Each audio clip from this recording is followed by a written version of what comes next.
हमारे साथ हैं नवदीप कौर। नवदीप मजदूर अधिकार संगठन के कार्यकर्ता है और 12 जनवरी को इनको कुंडली इंडस्ट्रियल इलाके से गिरफ्तार किया गया था।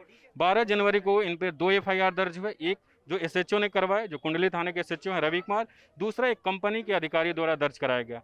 नवदीप, हम ये बताइए कि 12 तारीख को आप पे 2 एफआईआर दर्ज होते हैं। वो दर्ज होता है शाम 5 बजे। एक एफआईआर में कहा जाता है कि आपको 12 बजे अरेस्ट कर लिया गया।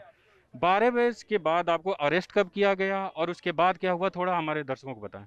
हाँ, देखिए जो बाहर की मुझे नहीं पता बाहर क्या बोला जा रहा है, लेकिन जो सच्चाई है ये है कि जब हम लोग पैसा मतलब लेने जाते हैं, जो मज़दूरों का रुका हुआ पैसा लेने जाते हैं, तो पहले बहुत सारे कंपनी मालिकों ने दे दिया, बहुत सारे कंपनी मालिकों बोले देंगे।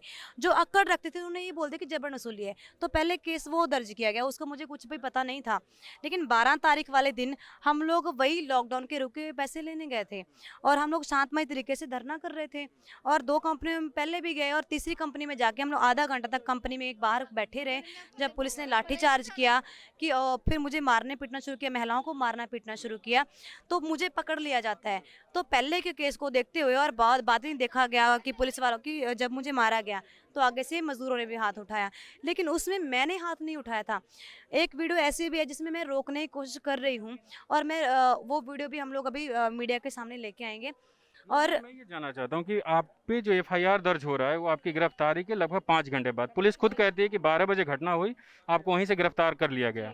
इस 5 घंटे के दौरान आपके साथ क्या हुआ और गिरफ्तार करने के बाद कहाँ ले गए, क्या हुआ, ये थोड़ा बताइए। देखिए जब मुझे पकड़ा गया, पहले तो मारते पीटते और मुझे एक सुनसान जो कुंडली के एरिया में लेके जाके मारा गया कार में बैठा के। फिर मुझे कुंडली के एक थाने में लेके जाके मारा गया, बहुत बुरी तरीके से मारा गया। 10 नंबर कमरा है कोई, वहाँ पे ले जाके मारा गया और ये मेरे कुंडली थाना जो पास में जी है। जी जी यहीं पे।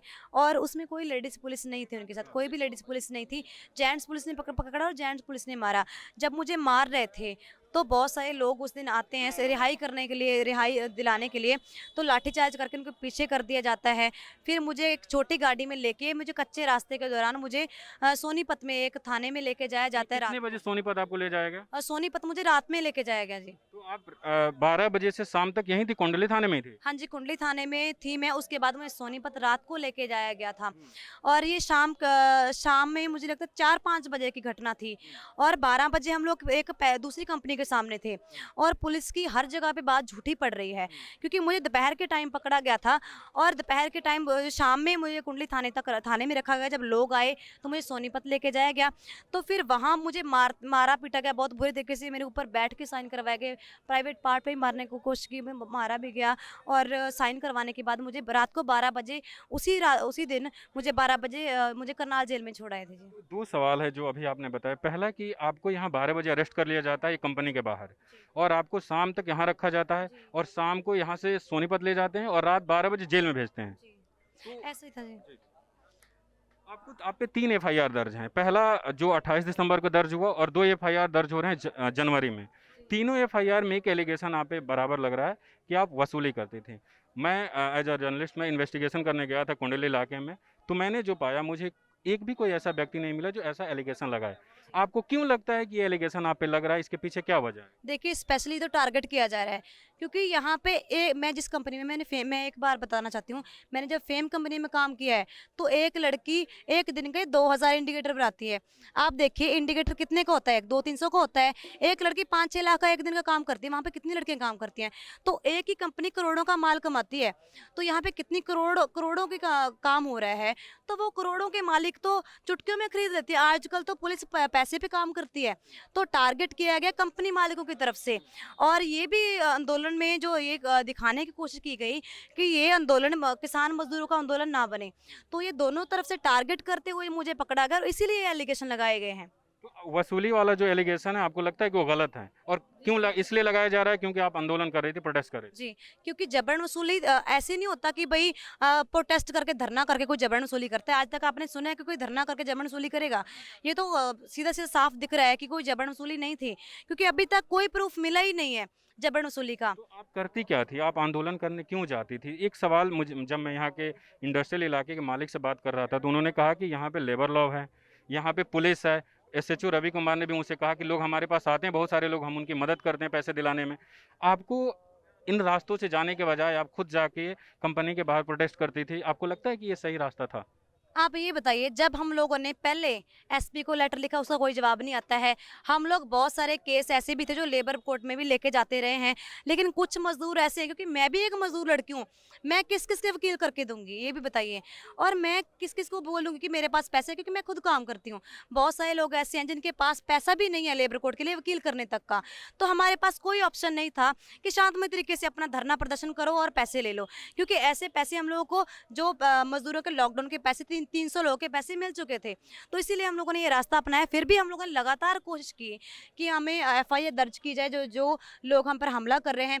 एसपी को भी लेटर लिखा गया जिन लोगों को पैसे दिलाए जाएं, लेकिन अभी तक उसका कोई रिस्पॉन्स नहीं आया है। इससे जो कह रहे थे कि 12 जनवरी को जो पूरी घटना हुई, तो आप वहाँ मौजूद थी और आपने आपका एक वीडियो उन्होंने मुझे दिया जिसमें आप कहती हैं कि यहीं एसएचओ ने पहले मेरे पे एफआईआर दर्ज कराया था, आज इसको मजा चखाएंगे, जिसमें वो कह रहे थे कि ऐसा वो कहती हुई दिखी और उसने मुझ पे हमला करवा दिया। बिल्कुल गलत है जी। वीडियो ये सामने आया कि पहले ही पीट पीट के भगाया था, अभी पीट पीट भगाएंगे।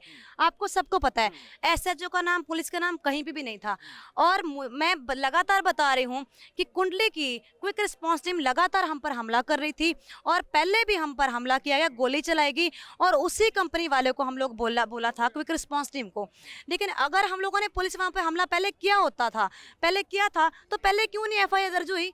अगर हम लोगों ने पुलिस वालों को पीट दिया, कि इतना ही आसान है एक दलित लोग पुलिस वालों को पीट दे और दोबारा से पीटने की हिम्मत करें?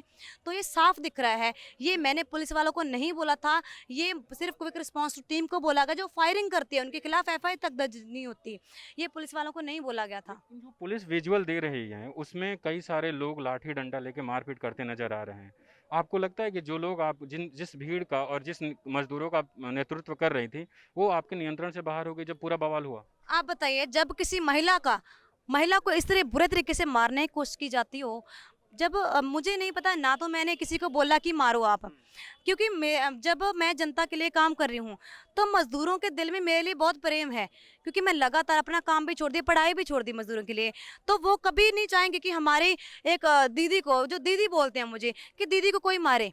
कि जब पुलिस आती है, लाठीचार्ज करना शुरू करती है, महिलाओं को मारना शुरू करती है, मुझे गले से पकड़ के, मुझे बालों से पकड़ के मुझे घसीटने की कोशिश की जाती है, लाठीचार्ज करना शुरू किया जाता है, तो मजदूरों ने आगे से मारना शुरू किया। हालांकि मैंने रोकने की कोशिश की है, तो मैं क्यों बोलूं कि भाई मैंने बोला था या मेरे नियंत्रण से बाहर था? क्योंकि जब मुझे पीट रहे थे, मैं क्या बोलती उस टाइम? मुझे तो अरेस्ट कर लिया गया था उसी दिन। आपको जब मार रहे थे और जब आपको यहाँ 5-6 घंटे तक रखा गया, फिर सोनीपत ले जाया गया, इस दौरान महिला पुलिसकर्मी आपके आसपास मौजूद रही? बिल्कुल नहीं थी, क्योंकि जो वीडियो आप देख रहे हो वायरल हो रही है, कि आपको किसी भी वीडियो में कोई महिला कांस्टेबल दिखी है? बिल्कुल नहीं दिखी होगी, क्योंकि जो हम लोग तो जेल में चले गए, शिव कुमार जेल में चला गया, मुझे भी जेल में भेज दिया गया, जितने मेरे दोस्त हैं उन पर भी एलिगेशन लगाया गया कि ये भी उसमें साथ थे, जबरन वसूली की गई है। लेकिन जो इन लोगों ने वीडियो बनाया, एडिट करके और काट के पीछे का वीडियो वायरल कर दिया गया, लेकिन अभी तक प्रूफ नहीं हो पाया। हमारे पास जो वीडियो है, अब मैं बाहर आ गई हूँ, जो मजदूरों के पास वीडियो है, जो हमारे पास वीडियो, अब मैं वायरल करूंगी कि पुलिस ने भी तशद्दुद किया था उस दिन। प्रदीप, आपके साथी शिव अभी जेल में हैं और जो मेडिकल रिपोर्ट आई है उसमें ये पता चलता है कि उनको काफ़ी चोट लगी है।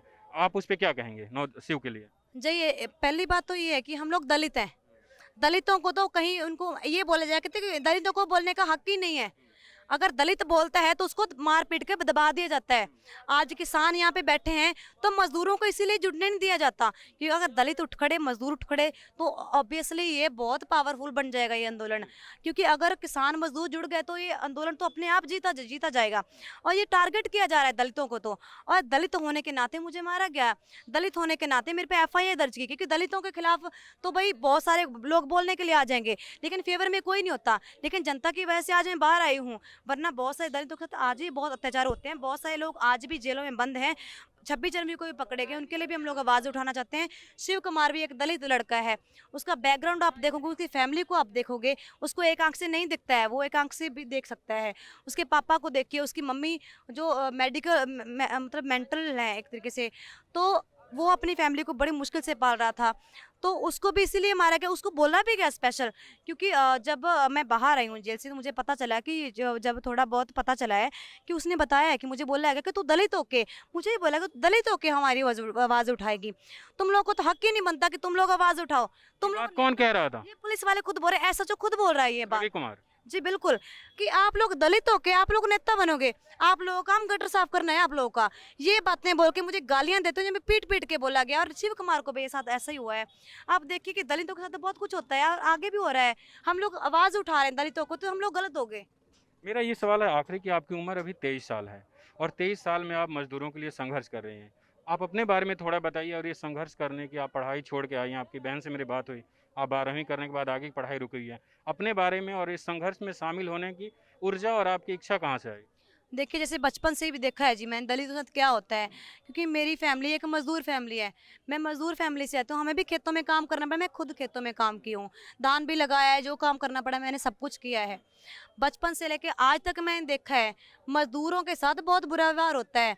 तो उन चीज़ों को देखते हुए मैंने अपनी मम्मी से सीखा, क्योंकि मेरी मम्मी भी लगातार ऐसे महिलाओं के लिए, लोगों के लिए बोलती रही है। हमारे ही गांव का एक आप केस देखो, गंदड़ कांड जिसको बोला जाता है, आप यूट्यूब पर सर्च करके देखोगे तो कुछ कुछ लोगों ने उसको मतलब किया भी है। तो उसमें ये है कि एक दलित लड़की के साथ रेप करते हैं अमीर लोग के लड़के, अमीर लोगों के लड़के, उसको पकड़ा नहीं जाता। तो तब भी मैं भी उसमें शामिल थी, मेरी मम्मी भी शामिल थे।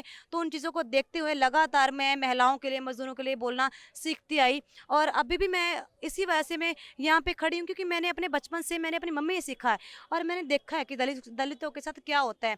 खेतों में गालियाँ मिलती है, दलित दलित महिला के साथ तो कुछ भी कर दिया जाता है, बहुत कुछ किया जाता है, और मैं आज दलित हूँ तो इसी वजह से मेरे थाने में इतना कुछ हुआ है। एक आखिरी सवाल फिर से कि जेल में आपके साथ जेल में भी कुछ हुआ था या थाने के बाहर ही जो कुछ भी हुआ? देखिए जो भी हुआ है मेरे साथ थाने में ही हुआ है, क्योंकि जब मुझे जेल में लेके जाया गया तो बाहर से इतना प्रेशर था कि उन्होंने मेरे साथ तो कुछ ऐसा नहीं किया, लेकिन मेरे मेडिकल नहीं हो पाया, क्योंकि 14 दिन का वो कोरोना की वजह से 14 दिन बिल्कुल अलग रखते हैं, बंद रखते हैं।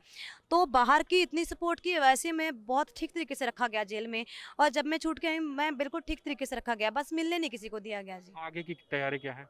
आगे की तैयारी ये है कि शिव कुमार की रिहाई की हम लोग मांग करते हैं।